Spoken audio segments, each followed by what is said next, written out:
A Pittsburgh school board member has accused someone of forging his signature on an Amazon support letter. And tonight, in an exclusive interview, Kevin Carter sat down with political editor John Delano to outline what happened and who he thinks should be investigated first. When Pittsburgh school board member Kevin Carter saw his signature on the school district's Amazon support letter, I was utterly shocked. In his first sit-down TV interview since he asserted his signature was forged, Carter said the forgery looks nothing like his real signature. K is, it's not looped. It is, the EVIN is not very clear. They didn't use my middle initial. Carter says the whole process is disturbing because school directors were kept in the dark. Were school board members ever consulted regarding this letter? No, not to my knowledge. The letter offered Amazon tax benefits, which would have required board approval. I would have edited a good portion of the letter.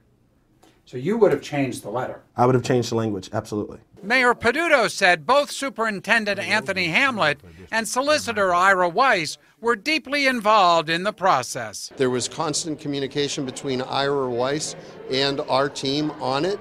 The superintendent attended the executive committee meetings and was actually one of the people who met with Amazon during their site visit. Did Dr. Hamlet owe it to the board to tell you what he was up to?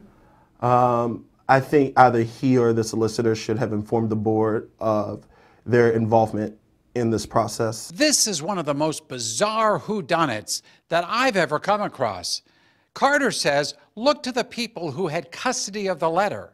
That would be the superintendent and his staff, and the solicitor and his staff.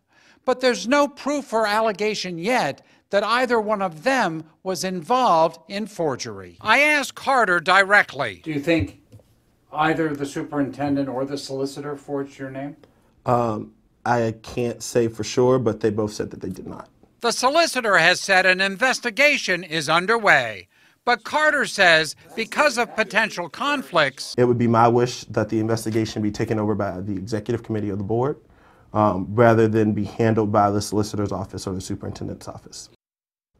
Now, we reached out to both the superintendent and the solicitor for their reaction. School district spokesperson Ebony Pugh told me that Dr. Hamlet stands by his earlier statement that when he signed the letter and returned it to the solicitor, there was no signature under Kevin Carter's name. We have not yet heard back from the solicitor. Stacy?